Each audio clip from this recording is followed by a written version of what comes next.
नेहमी आपल्या सगळ्याच्या घरी चपात्या हे शिल्लक राहतात, पण आमच्याकडे उरलेल्या चपातीचा हा पदार्थ नाश्त्याला किंवा आलू पराठा खावं वाटलं की आठवड्यात एक दोनदा हमखास बनवला जातो. कारण की याला पराठ्याची चव येते आणि फार फार चटपटीत लागतो.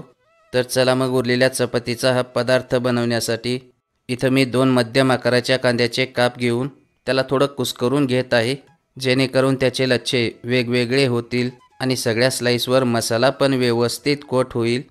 आता याच्यासोबत थोडीशी हिरवी कोथिंबीर आणि अर्धा लहान चमचा गरम मसाला व अर्धा लहान चमचा लाल तिखट टाकून अर्धा लहान चमचा चाट मसाला टाकू आणि मिसळून घेऊ.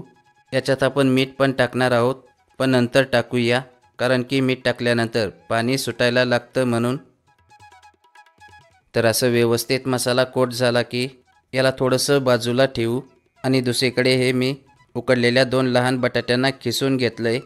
आता याच्यात बारीक चिरलेल्या 2 हिरव्या मिरच्या आणि 2 चिमूट लाल तिखट, 2 चिमूट चाट मसाला व चिमूटभर हळद टाकून थोडीशी हिरवी कोथिंबीर टाकूया आणि नंतर चवीपुरतं मीठ टाकून व्यवस्थित मिसळून मिश्रण बनवूया. आणि हो, तुम्हाला याच्यात तुमच्या आवडीचे इतर कोणते मसाले वापरायचे असतील तर ते सुद्धा वापरू शकता. हे पहा, आपलं बटाट्याचं मिश्रण तयार आहे. आता आपण कांद्यावर थोडंसं म्हणजे की चवीपुरतं मीठ टाकून मिसळून घ्यायचं आहे आणि मिसळल्यानंतर आपण चपाती घेऊ. इथं मी 4 चपात्या घेतल्या आहे. तुम्ही शिल्लक राहिलेल्या किंवा ताज्या चपात्या घेतल्या तरी चालेल. आणि हो, मी चपातीवर साधारण 1 चमचा टोमॅटो कॅचअप टाकून पसरवत आहे. तुम्ही याऐवजी शेजवान चटणीसुद्धा पसरवून घेऊ शकता. आता चपातीच्या अर्ध्या भागावर बटाट्याचं 4 ते 5 चमचे म्हणजे की तुमच्या चपातीच्या आकारानुसार बटाट्याचं मिश्रण अर्ध्या चपातीवर पसरवून घ्या. आणि असं पसरवल्यानंतर याच्यावर थोडंसं पनीर खिसून टाकू.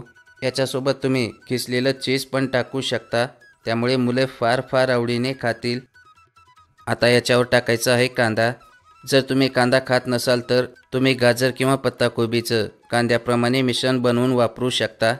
आता आपण चपातीला दुमडून अर्धा गोलाकार बनवून घेऊ, अगदी व्हिडिओत दिसतंय त्याप्रमाणे.